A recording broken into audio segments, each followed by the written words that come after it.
Jamais imaginei que compartilharia algo tão pessoal na internet, mas sinceramente não tenho mais para onde correr neste momento. Minhas mãos ainda tremem enquanto digito isso. Meus pais apareceram na minha porta sem avisar logo cedo num domingo. Eu ainda estava de pijama, cabelo despenteado, nem tinha feito café ainda. Pensei que talvez algo terrível tivesse acontecido.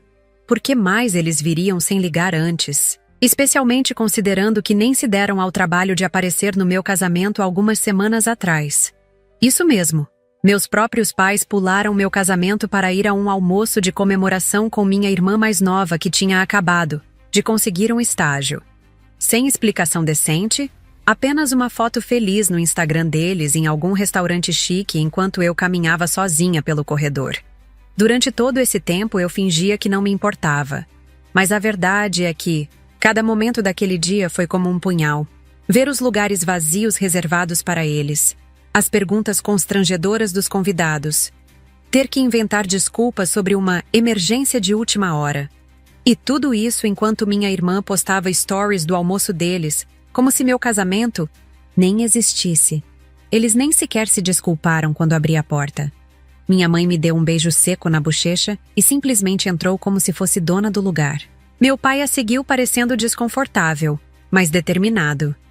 "Precisamos conversar", disse minha mãe, indo direto para minha sala de estar. "É sobre sua irmã." Claro que era sobre a Ana. Sempre é sobre a Ana. Eu deveria ter sabido desde o momento em que os vi parados ali que não era uma visita de reconciliação. Não era para pedir desculpas por terem perdido o dia mais importante da minha vida. Era mais um capítulo na história interminável de Ana precisa de algo. Fechei a porta atrás deles, tentando controlar minhas emoções enquanto os seguia para minha própria sala. O pior de tudo é que eu já sabia o que vinha pela frente. Anos e anos dessa dinâmica me ensinaram a reconhecer os sinais. A maneira como minha mãe evitava olhar diretamente nos meus olhos, como meu pai ficava inquieto, mexendo nas chaves do carro.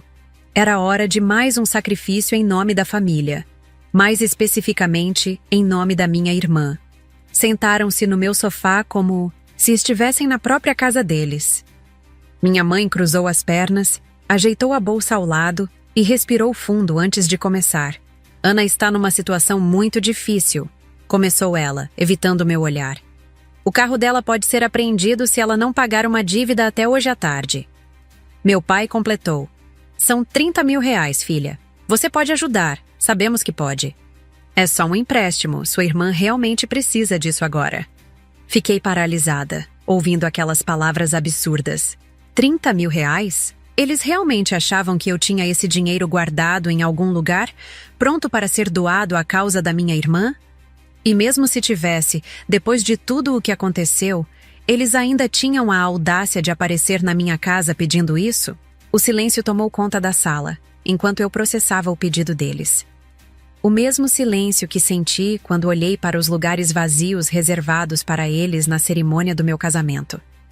O mesmo silêncio das inúmeras vezes em que engoli minhas necessidades, meus desejos, meus sonhos, para que Ana pudesse ter o dela. "Eu não tenho esse dinheiro", respondi finalmente, minha voz mais firme do que eu esperava. "E mesmo se tivesse, não daria." Vi o rosto da minha mãe se transformar. Primeiro surpresa, depois indignação. Ela se inclinou para a frente, os olhos estreitados. "Você nos deve isso", ela disse sem hesitar. "Por tudo que fizemos por você. Te criamos, cuidamos de você, te demos educação. Agora é hora de retribuir." Retribuir? Eu, que sempre fiquei para depois? Eu, que ouvi: "Seu quarto vai ter que ser da sua irmã agora. Você já está na faculdade mesmo, quando tinha apenas 18 anos?" Eu, que nunca pedi nada, e mesmo assim, aparentemente, estou devendo? As palavras dela me atingiram como um tapa. Toda a minha vida passou diante dos meus olhos. As roupas de segunda mão enquanto Ana ganhava tudo novo. As festas de aniversário esquecidas. Os elogios raros versus os aplausos constantes para as menores realizações da minha irmã. E agora, isso. Era como se um véu tivesse sido removido dos meus olhos, e eu pudesse ver com clareza pela primeira vez. Eu engoli esse tratamento diferenciado por anos, desde os 14, quando comecei a trabalhar como estagiária para comprar minhas próprias roupas, porque a Ana precisa mais, ela ainda é pequena. Desde os 22, quando pedi ajuda com a entrada do meu apartamento e ouvi: "Você é independente, filha. Consegue se virar sozinha." Enquanto isso, Ana ganhou um carro no aniversário de 18 anos. Teve a faculdade inteira paga, enquanto eu trabalhava de dia e estudava à noite. Teve viagens internacionais educativas, enquanto meu passaporte juntava poeira na gaveta. E eu aceitei tudo isso. Convenci-me de que era normal, que eu era a filha forte, a responsável, a que não precisava tanto. Acreditei que um dia eles veriam meu esforço, minha dedicação, que um dia eu receberia o mesmo amor, a mesma atenção. Que ingenuidade a minha! O casamento foi apenas a gota d'água. Depois de anos economizando para aquele dia, depois de tanto planejamento, de tanto sonho. Eles simplesmente não apareceram. Para eles, um almoço comemorando o estágio da Ana era mais importante do que ver a filha mais velha se casando. Respirei fundo, sentindo meu coração bater forte no peito. As palavras saíram antes que eu pudesse pensar muito. Vocês não foram ao meu casamento. Vi meu pai se mexer desconfortavelmente no sofá. Minha mãe piscou algumas vezes, como se eu tivesse mencionado um detalhe insignificante. Vocês estavam almoçando com ela. Continuei, minha voz mais alta. Postaram foto no Instagram enquanto eu entrava na cerimônia sozinha. Minha mãe rebateu como se não fosse nada. Foi só um almoço, filha. Era um momento importante para sua irmã. Não seja tão dramática. Meu pai acrescentou, com aquele tom paternalista que sempre me irritou. Você sempre foi mais forte, mais independente. A gente achou que entenderia. Entender o quê, exatamente? Que nunca fui prioridade? Que meus momentos importantes podiam ser ignorados, enquanto os da Ana eram tratados como eventos nacionais? Que meu valor na família era medido pela minha utilidade? O sangue fervia nas minhas veias. Tantos anos de mágoas reprimidas estavam prestes a transbordar, e eu não tinha mais força para contê-las. Eu não sou o banco da Ana, falei, levantando-me da cadeira. Minha voz saiu mais alta do que pretendia, mas já não me importava. E, sinceramente, não sei se ainda sou filha de vocês. As palavras saíram como facas, e vi o impacto delas nos rostos dos meus pais. Meu pai levantou a voz, imediatamente. Como você tem coragem de dizer isso? Depois de tudo que fizemos por você? Ele estava vermelho, apontando o dedo na minha direção como se eu fosse uma criança desobediente. Minha mãe, sempre pronta para o drama, começou a chorar. Não eram lágrimas genuínas. Eu conhecia bem aquele choro estratégico, usado tantas vezes para me fazer sentir culpada, para me manipular. Você está sendo cruel, ela soluçou. A gente só quer manter a família unida. Família unida? Que piada amarga. Eles nem foram ao meu casamento. A ironia da situação me deu náusea. Eu olhava para eles e não reconhecia mais essas pessoas como meus pais. Via apenas 2 estranhos que apareceram na minha porta pedindo dinheiro, usando o laço familiar como arma de manipulação. Podem ir embora, falei calmamente, apontando para a porta.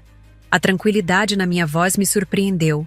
Era como se algo dentro de mim tivesse finalmente se quebrado, libertando-me de correntes invisíveis que carregava há anos. Não vai ter dinheiro. E se vocês tiverem o mínimo de respeito por mim, parem de me procurar. Eles hesitaram, provavelmente esperando que eu cedesse, como sempre fiz. Minha mãe se levantou lentamente, pegando a bolsa com movimentos dramáticos. Você vai se arrepender. Ela sussurrou, como se estivesse me amaldiçoando. Quando precisar de nós, lembre-se deste momento. Meu pai não disse nada, apenas me olhou com uma mistura de decepção e raiva. Aquele olhar que sempre me fez sentir pequena, inadequada. Mas desta vez, não funcionou. Desta vez, eu me mantive firme, enquanto Eles caminhavam até a porta. Talvez eu me arrependesse mesmo, como minha mãe previu, mas naquele momento eu me arrependia mais por nunca ter me defendido antes, por ter aceitado por tanto tempo um amor condicional, migalhas de afeto enquanto minha irmã recebia o banquete completo. Tranquei a porta assim que saíram. Minhas pernas fraquejaram e escorreguei até o chão, as costas apoiadas contra a madeira fria. As lágrimas vieram em ondas, descontroladas, como se estivessem represadas há anos. E provavelmente estavam. Chorei como há muito não chorava. Não era só pelo casamento esvaziado, nem pelos 30 mil reais que eles tiveram a ousadia de me pedir. Era por tudo. Pela adolescência negligenciada, pelas vezes em que fingi não me importar quando meus pais perderam minhas apresentações escolares, mas reorganizaram a agenda para assistir às da Ana. Pelas festas de formatura onde eu olhava para a plateia e não encontrava seus rostos. Pelos telefonemas não atendidos quando eu mais precisei. Por toda vez que engoli a mágoa, dizendo a mim mesma que não era tão importante assim, que eu era forte, que não precisava daquilo. Por ter carregado uma culpa que não era minha, uma dívida imaginária que eles me fizeram acreditar que eu tinha. E o mais doloroso, por nunca ter recebido um amor genuíno e incondicional, aquele que não pede nada em troca, que não vem com condições ou expectativas. Fiquei ali, sentada no chão da entrada, por não sei quanto tempo. Quanto tempo? O sol mudou de posição, a luz da manhã deu lugar às sombras da tarde, e eu permaneci imóvel, deixando as lágrimas lavarem anos de frustração. Em algum momento, ouvi a chave na porta. Era minha esposa voltando do plantão no hospital. Ela me encontrou ainda ali, os olhos inchados, o rosto marcado pelo choro. Não falou nada.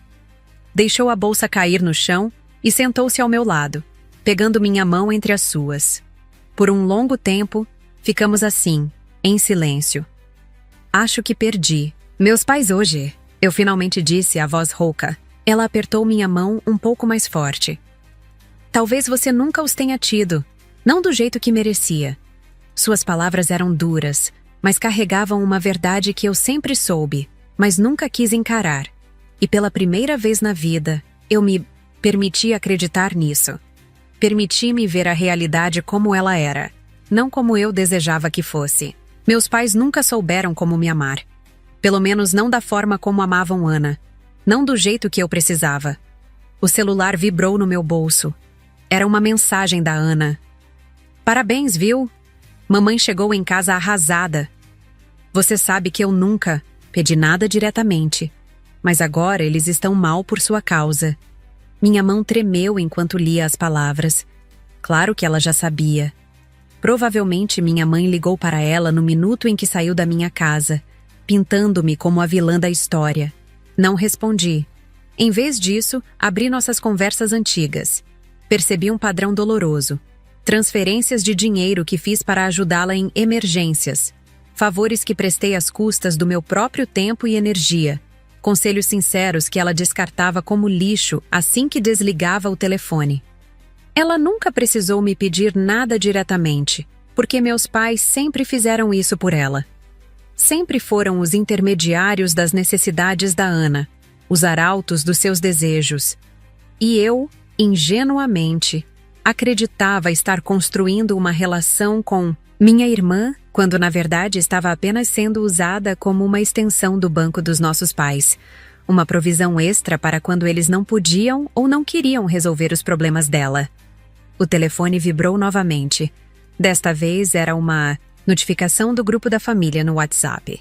Meu tio, irmão da minha mãe, havia escrito: Espero que esse casamento não tenha te deixado metida demais. Sua irmã está sofrendo, sabia? Logo em seguida, minha tia comentou: Seu pai chorou hoje. Nunca vi ele assim. As mensagens continuaram, chegando, todas no mesmo tom acusatório.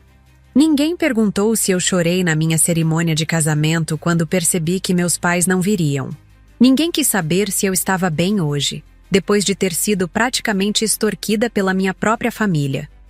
Era sempre assim. A dor da Ana era uma emergência nacional. A minha era um detalhe, um incômodo, algo a ser ignorado. A Ana era frágil, precisava de proteção. Eu era forte, podia suportar tudo. A Ana merecia ajuda. Eu deveria ser grata pelo pouco que recebi. Anos e anos dessa dinâmica tóxica. E eu sempre voltava para mais. Como se algum dia fosse ser diferente. Como se algum dia eu fosse finalmente conquistar o amor deles da mesma forma incondicional que davam à minha irmã. Não pensei 2 vezes. Saí do grupo da família. Bloqueei os contatos de todos. Pais, irmã, tios, primos. Não queria mais ouvir acusações, não queria mais me defender, não queria mais explicar meus sentimentos para pessoas que nunca se importaram com eles de verdade. Era hora de parar essa dança doentia. Peguei o telefone novamente e liguei para minha terapeuta. Precisava desmarcar nossa sessão semanal e pedir um horário de emergência. Ela atendeu no 3º toque. E antes mesmo que eu explicasse o motivo da ligação, ela disse: "Finalmente chegou o dia em que você se escolheu." Suas palavras me atingiram como um raio. Como ela sabia? Como podia ler tão claramente o que havia acontecido? Talvez porque já tivéssemos falado tantas vezes sobre minha família, sobre os padrões tóxicos, sobre minha eterna busca por aprovação.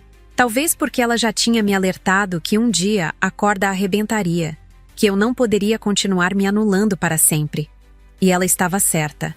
A corda havia arrebentado hoje, e eu chorei novamente. Dessa vez, com uma estranha mistura de dor e alívio. Depois de desligar, caminhei até o quarto. Precisava de algum tempo sozinha, para processar tudo o que havia acontecido. Minha esposa entendeu e me deixou no meu espaço, prometendo estar ali quando eu precisasse. Olhei para a estante de livros e algo chamou minha atenção. Uma caixa. Antiga, que eu havia trazido da casa dos meus pais quando me mudei. Nunca tinha realmente explorado seu conteúdo. Apenas empurrei para o fundo do armário, como tantas outras memórias que preferia não revisitar. Puxei a caixa e a abri.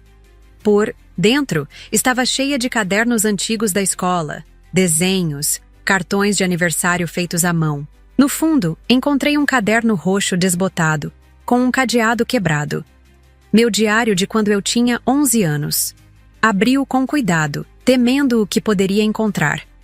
Na primeira página, com letra infantil e caligraficamente perfeita, eu sempre me esforcei para ser perfeita. Estava escrito: "Quando eu crescer, quero ser alguém que minha mãe ama de verdade." Meu coração se partiu em 1000 pedaços. Aquela criança de 11 anos já sabia, já sentia a diferença. Já lutava por um amor que nunca veio de forma plena. As páginas seguintes do diário eram ainda mais dolorosas. Relatos de promessas quebradas, de comparações constantes com minha irmã, de elogios que nunca chegavam. Hoje tirei 10 na prova de matemática, mas mamãe não viu porque estava ajudando Ana com o dever de casa. Papai prometeu vir me ver na peça da escola, mas teve que levar a Ana ao médico porque ela estava com dor de garganta. Queria um vestido novo para a festa, mas mamãe disse que não tem dinheiro agora. Ana ganhou um tênis novo ontem. Cada entrada era uma pequena ferida, registrada com a honestidade brutal que só as crianças possuem. Fechei o diário, incapaz de continuar lendo. Não era apenas uma impressão da idade adulta. Não era exagero ou dramatização. Era real. Sempre foi real. A preferência, o desequilíbrio, a injustiça, tudo documentado pela minha própria mão infantil, muito antes que eu pudesse racionalizar ou criar desculpas para o comportamento dos meus pais. Aquilo não tinha acontecido na minha cabeça. Eu não estava inventando. Aquela menina de 11 anos não estava errada ao sentir que precisava se esforçar mais para ser amada. Guardei tudo de volta na caixa, exceto o diário. Aquele eu levei comigo para a sala. Precisava dele como prova, como âncora na realidade quando as dúvidas começassem a surgir. E eu sabia que surgiriam. Os anos de condicionamento não desapareceriam, da noite para o dia. Os momentos de culpa viriam. A sensação de que talvez eu estivesse exagerando, sendo injusta, ingrata. O diário seria meu lembrete de que não. Eu não estava imaginando coisas. O tratamento diferenciado sempre existiu. E não era minha responsabilidade consertar isso, nem minha obrigação continuar aceitando. Não havia dívida a ser paga. O único débito existente era dos meus pais comigo. O débito do amor que prometeram e nunca entregaram plenamente, da proteção que era seletiva, da presença que era condicional. Coloquei o diário na estante da sala bem à vista. Um símbolo da minha libertação. Um lembrete diário do meu valor, independente do reconhecimento deles. Porque agora eu sabia. Eu não precisava mais mendigar o amor da minha própria família. Não precisava mais me fazer pequena para que outros pudessem brilhar. Era hora de seguir em frente com quem realmente se importava comigo. No fim do dia, sentamos para jantar. Um silêncio confortável pairava entre mim e minha esposa, enquanto comíamos a massa que ela havia preparado. Não precisávamos de palavras. Ela sempre teve essa capacidade de entender meu estado de espírito sem que eu precisasse explicar. Foi depois da sobremesa, enquanto lavávamos a louça juntas, que ela finalmente falou. Eu pensei em cancelar o casamento. Olhei para ela. Surpresa? Quando seus pais disseram que não iriam, achei que você ia ceder de novo. Ela continuou, enxugando um prato com cuidado excessivo. Achei que você ia adiar tudo, mudar a data, implorar para que eles viessem. Foi o que você sempre fez. Colocar os desejos deles acima dos seus, acima dos nossos. Suas palavras me atingiram com força, porque eram verdadeiras. Quantas vezes não adiei planos nossos porque meus pais precisavam de algo? Quantas vezes não coloquei nossa relação em segundo plano para agradar a eles? Mas você não cedeu. Ela disse olhando finalmente para mim. Você escolheu ficar. Comigo. Conosco. Pela primeira vez, você priorizou nossa família. A família que estamos construindo. E era isso. Eu tinha escolhido ficar. Com ela. Comigo. Pela primeira vez. Não permiti que o abandono dos meus pais definisse meu caminho. Não permiti que a ausência deles arruinasse o que deveria ser um dos dias mais felizes da minha vida. Claro que doeu. Doeu absurdamente ver aqueles lugares vazios. Mas segui em frente. Disse sim, com convicção, dancei, sorri, celebrei. Porque aquele era meu momento, nosso momento. E hoje, quando eles vieram com mais uma demanda, mais uma vez tentando me usar como solução para os problemas da Ana, eu finalmente disse não. Era um pequeno não, mas carregava o peso de 1000 sims anteriores, de 1000 concessões, de 1000 momentos em que engoli meus sentimentos para ser a filha boa, a irmã compreensiva, a pessoa responsável que todos esperavam que eu fosse. Aquele não era o início de algo novo. O início da minha libertação de uma dinâmica familiar tóxica que me sugar por anos. O início de uma vida em que eu me colocava, finalmente, como prioridade. Terminamos de lavar a louça em silêncio, mas havia algo diferente no ar. Uma leveza que não estava lá antes, como se um peso invisível tivesse sido removido dos meus ombros. Por volta das 10 da noite, quando estávamos deitadas no sofá assistindo a uma série qualquer na Netflix, daquelas que você não presta realmente atenção porque sua mente está em outro lugar, meu celular vibrou. Era uma mensagem da vovó, a mãe do meu pai. Meu coração disparou por um momento. Não tinha bloqueado seu número porque, francamente, ela raramente usava o celular. Abri a mensagem com dedos trêmulos, temendo encontrar mais acusações, mais cobranças. Mas o que li me deixou sem fôlego. Querida, sei que não posso mudar o que aconteceu, mas saiba que te admiro pela sua coragem. Eu vi o que fizeram com você todos esses anos. Sempre vi. Me perdoe por nunca ter falado nada, por nunca ter interferido. Mas saiba que te amo e estou aqui para você. Sempre. Era a primeira vez que alguém da família admitia. Que alguém me via realmente. Que validava meus sentimentos, minha percepção da realidade. Não era coisa da minha cabeça. Não era ingratidão ou egoísmo da minha parte. Era real. Sempre. Foi. E minha avó sabia disso. Lágrimas escorreram pelo meu rosto enquanto eu mostrava a mensagem para minha esposa. Você deveria ligar para ela, sugeriu minha esposa, enxugando minhas lágrimas com os polegares. Balancei a cabeça. Não, estava pronta para falar. Não ainda. A mensagem era como um tesouro que eu precisava guardar, absorver, assimilar antes de responder. Porque no fundo, apesar de toda a mágoa, ainda havia uma parte de mim que ansiava desesperadamente pela validação familiar, que precisava ouvir que não estava louca, que não estava exagerando, que o tratamento diferenciado era real e injusto. A mensagem da vovó era como um bálsamo para uma ferida antiga e profunda. Respondi apenas com um coração e um obrigada. Palavras mais elaboradas viriam depois, quando eu conseguisse organizar meus sentimentos. Por enquanto, aquele pequeno agradecimento era tudo o que eu conseguia oferecer. Era estranho como um simples reconhecimento podia ter tanto poder.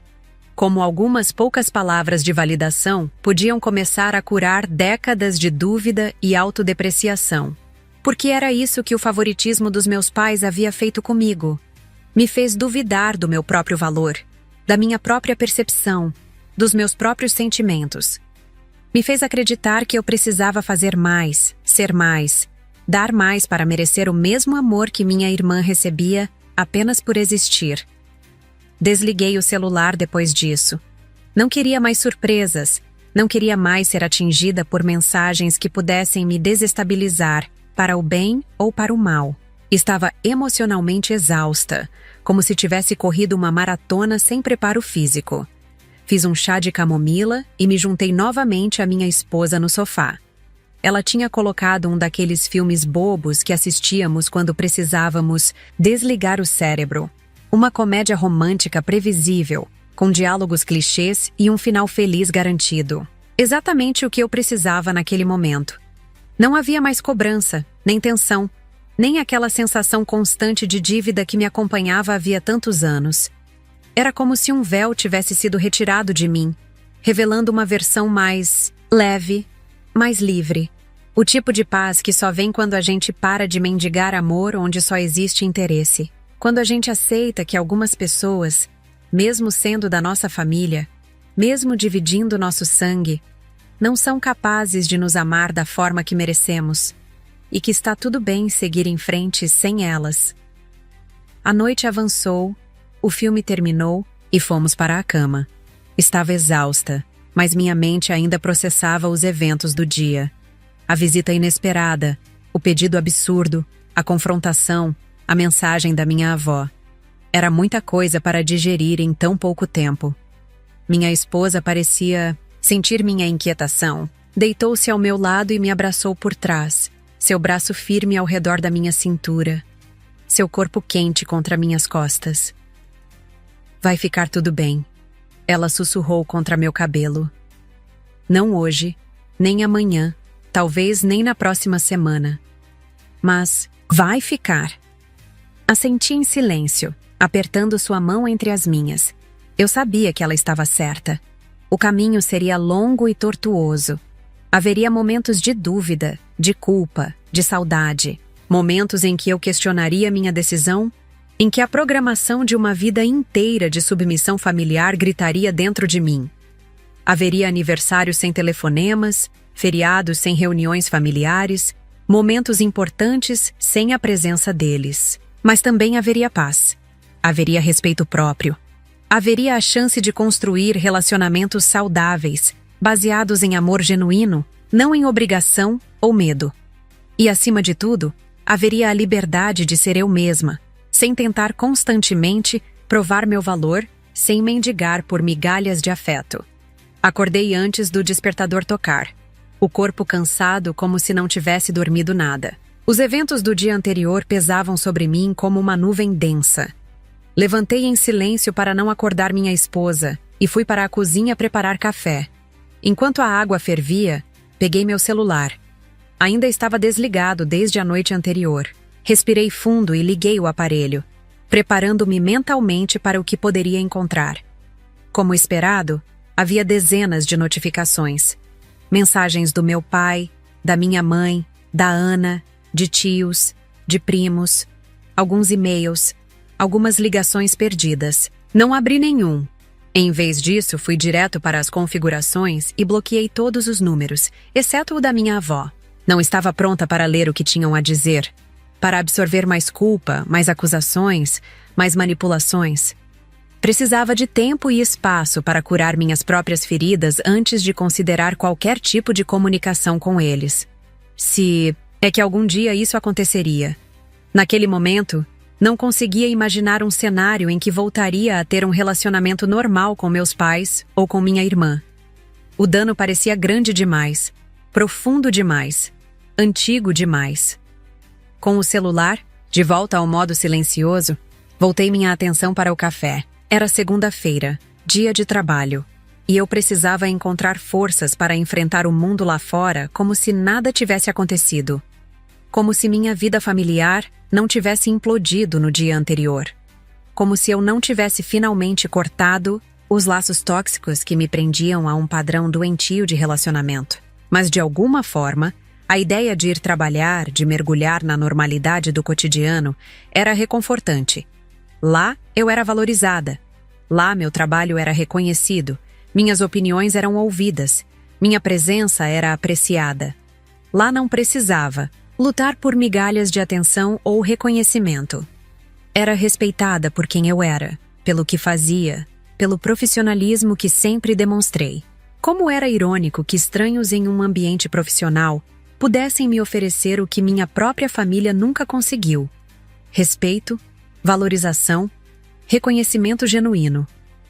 Talvez fosse por isso que sempre me dediquei tanto ao trabalho, que sempre busquei a excelência em tudo o que fazia profissionalmente. Era o único lugar onde me sentia realmente vista, onde meus esforços eram recompensados com algo além de novas demandas ou expectativas ainda mais altas. A semana passou num borrão. Trabalho, casa, terapia, pequenas rotinas diárias que me ajudavam a manter algum senso de normalidade enquanto meu mundo interior ainda estava em turbilhão. Minha terapeuta sugeriu que eu escrevesse uma carta para meus pais, não para enviar, mas para organizar meus sentimentos, para dar voz a tudo o que ficou engasgado por anos. Coloque no papel tudo o que você sempre quis dizer e nunca pôde, ela explicou. Todas as mágoas, todas as decepções, todas as feridas. Não se censure. Não tente ser racional ou justa. Apenas deixe sair. E foi o que eu fiz. Numa noite, enquanto minha esposa estava de plantão no hospital, sentei-me com um caderno e comecei a escrever. As palavras fluíram como um rio após a ruptura de uma barragem, violentas, caóticas, incontroláveis. Escrevi sobre o casamento, sobre os R$30 mil, sobre as inúmeras vezes em que fui deixada de lado em favor da Ana. Escrevi sobre as promessas quebradas, sobre os elogios, que nunca vieram, sobre o amor que sempre pareceu condicional. Escrevi até minha mão doer, até as lágrimas mancharem o papel, até não haver mais nada a dizer. Quando terminei, reli tudo. Era um documento brutal na sua honestidade, doloroso na sua clareza. Um retrato vívido de uma vida inteira buscando amor e aprovação onde nunca existiriam plenamente. Não rasguei a carta como muitas pessoas fariam em filmes ou livros. Não rasguei a carta, como muitas pessoas fariam em filmes ou livros. Não a queimei num ritual dramático de encerramento. Em vez disso, dobrei-a cuidadosamente e a guardei na mesma caixa onde encontrei meu diário de infância. Era parte da minha história, um testemunho da minha jornada. Talvez um dia eu a relesse e sentisse algo diferente. Menos dor, menos raiva, mais compreensão. Ou talvez ela permanecesse ali, intocada, apenas como um lembrete de que eu finalmente tive coragem de dizer tudo o que precisava ser dito, mesmo que apenas para mim mesma. De qualquer forma, escrever aquela carta foi catártico. Foi como drenar uma ferida infectada que há muito tempo precisava de atenção. Doeu, sangrou, mas era necessário para começar a curar. E pela primeira vez em dias, dormi sem sonhos perturbadores, sem acordar no meio da noite com o coração acelerado, revivendo a confrontação com meus pais ou imaginando o que poderia ter dito diferente, o que poderia ter feito melhor. No sábado seguinte, enquanto organizava algumas roupas no armário, encontrei a caixa com os presentes de casamento que ainda não havíamos aberto. Com tudo o que aconteceu depois da cerimônia, a lua de mel apressada, o retorno ao trabalho e depois a visita desastrosa dos meus pais, alguns pacotes ficaram esquecidos. Sentei-me no chão do quarto e comecei a abri-los, um por um. Agradecimentos atrasados precisariam ser enviados. Havia jogos de toalhas, utensílios de cozinha, vasos decorativos, os presentes típicos de casamento. No fundo da caixa, encontrei um envelope dourado que não tinha notado antes. Abri-o com curiosidade e encontrei um cartão escrito à mão. Era da minha avó. Para minha querida neta. Use isto para algo que faça seu coração sorrir. Com todo, meu amor. Dentro do cartão havia um cheque de R$ 5.000. Fiquei olhando para aquele pedaço de papel, as lágrimas embaçando minha visão. Não era sobre o dinheiro.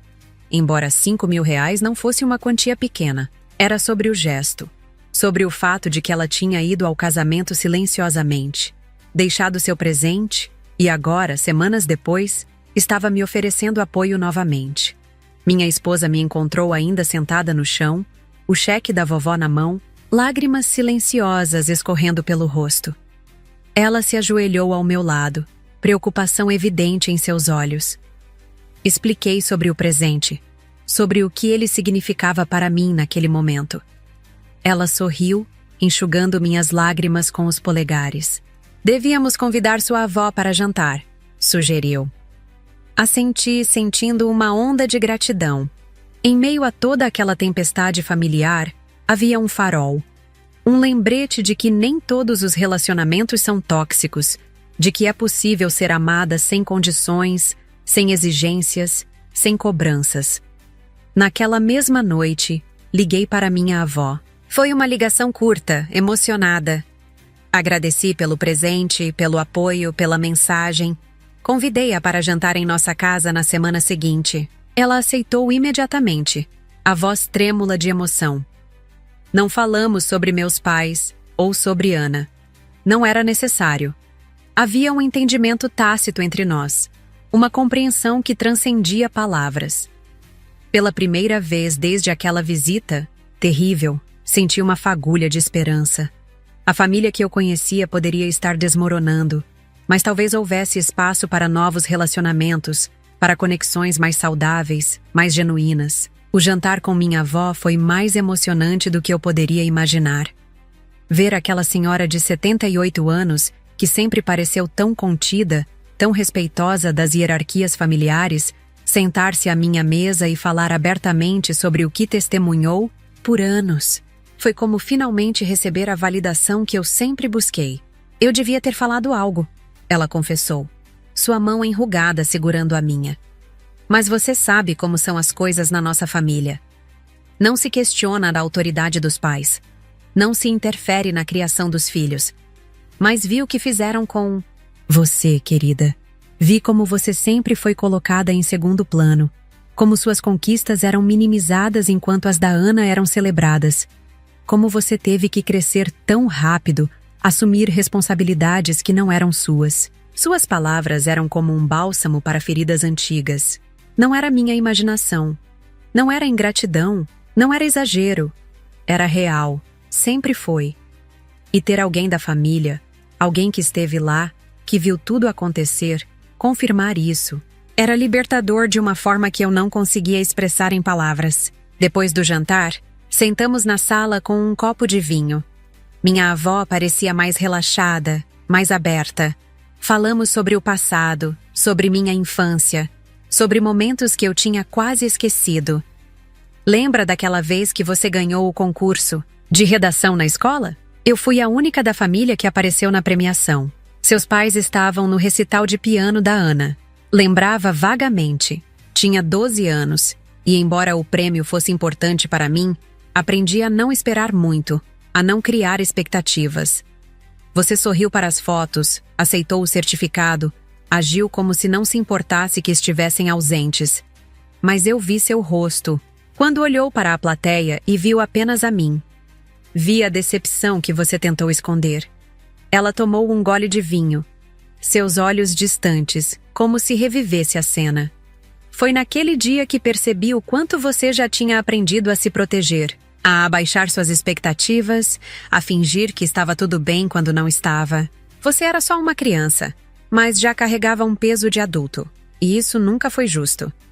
Naquela noite, quando minha avó foi embora, prometi a mim mesma que manteria esse relacionamento vivo, que cultivaria essa conexão genuína, que, em meio às ruínas da família que eu conhecia, construiria algo novo, algo saudável, algo baseado em respeito mútuo e amor verdadeiro.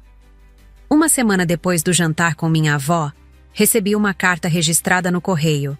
Reconheci imediatamente a letra da minha mãe no envelope. Fiquei olhando para aquele pedaço de papel por vários minutos, incapaz de abri-lo, temerosa do que poderia encontrar dentro.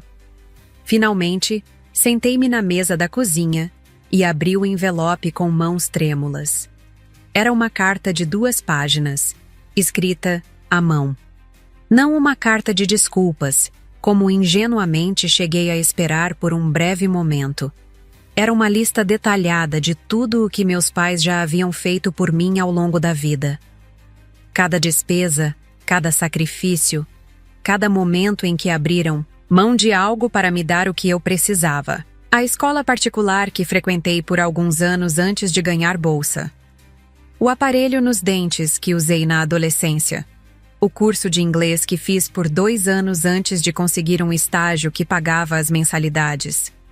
Tudo listado com datas e valores aproximados, como se minha vida fosse uma planilha de custos, um investimento que agora precisava dar retorno. A última linha dizia: "Como pode ver, filha, você nos deve muito mais do que os 30 mil que pedimos para ajudar sua irmã. Esperamos que reconsidere sua posição e honre seus pais, como manda o 4º mandamento." Deixei a carta cair sobre a mesa, uma sensação de náusea subindo pela minha garganta. Era tão absurdo que beirava o ridículo, tão manipulador que seria quase cômico se não fosse tão dolorosamente revelador do tipo de relação que meus pais acreditavam que tínhamos. Para eles, eu não era uma filha, era um investimento. Não era uma pessoa amada incondicionalmente. Era alguém em constante dívida moral e financeira. Cada gesto de cuidado básico, cada responsabilidade parental cumprida, cada necessidade atendida, não era vista como obrigação natural de pais para com seus filhos, mas como entradas num livro-razão, débitos a serem cobrados no futuro. E, o pior, o 4º mandamento: honrarás pai e mãe, sendo usado como arma de manipulação, como se honrar significasse obedecer cegamente, como se respeito fosse sinônimo de submissão absoluta. Era a confirmação final, caso eu ainda precisasse, de que a dinâmica familiar em que cresci era profundamente tóxica. Não rasguei a carta. Como fiz com meu diário e com a carta que escrevi para eles, guardei-a na mesma caixa. Mais um documento. Da minha libertação, mais uma prova concreta de que minha decisão de afastamento não era exagero ou ingratidão. Era autopreservação. 6 meses se passaram desde aquele domingo fatídico em que meus pais apareceram na minha porta. 6 meses desde que finalmente disse não. 6 meses de autodescobrimento, de terapia intensa, de reconstrução da minha autoimagem. Não foi fácil. Houve dias de dúvida, noites de choro, momentos em que a programação de uma vida inteira tentava me fazer voltar ao padrão antigo de buscar aprovação, de sentir culpa por estabelecer limites.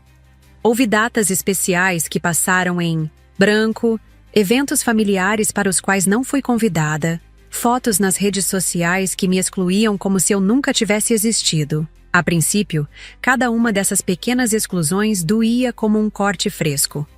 Mas com o tempo, a dor foi diminuindo, substituída por uma certeza crescente de que eu tinha feito a escolha certa. Que o preço da inclusão naquela família era alto demais. Era minha dignidade, meu respeito próprio, minha saúde mental, e eu não estava mais disposta a pagar esse preço. Ana tentou me contatar algumas vezes. mensagens que oscilavam entre acusações e tentativas desajeitadas de reconciliação. Não respondi a nenhuma. Talvez um dia, quando a ferida não estivesse tão aberta, quando eu tivesse força suficiente para não ser sugada de volta para a dinâmica antiga. Mas não agora. Agora, eu precisava de distância, de clareza, de paz. Minha avó se tornou presença constante em nossa vida. Jantares semanais, ligações diárias, uma relação que floresceu na ausência das sombras tóxicas que antes a ofuscavam. Minha esposa e eu começamos a planejar uma família própria. Conversas sobre adoção, sobre como seríamos como mães, sobre que tipo de ambiente familiar queríamos criar. E em cada uma dessas conversas, em cada plano para o futuro, havia uma certeza silenciosa. Nossos filhos nunca duvidariam do nosso amor. Nunca se sentiriam em segundo plano. Nunca teriam que competir por atenção ou afeto. Nunca teriam que diminuir suas conquistas para não ofuscar os outros. Nunca teriam que mendigar o amor dos próprios pais. Porque se havia algo que minha história me ensinou, era o valor do amor incondicional. Não como conceito abstrato, mas como prática diária, como escolha consciente, como promessa que se cumpre com ações, não apenas com palavras. No dia em que fiz 30 anos, meu primeiro aniversário sem telefonemas dos meus pais, sem aquele ritual vazio de parabéns apressados, olhei para minha vida e percebi. Talvez eu tenha perdido a família em que nasci, mas ganhei a liberdade de construir a família que sempre mereci. Não sou mais o plano B de ninguém, sou o plano A da minha própria vida. E nunca mais vou esquecer disso.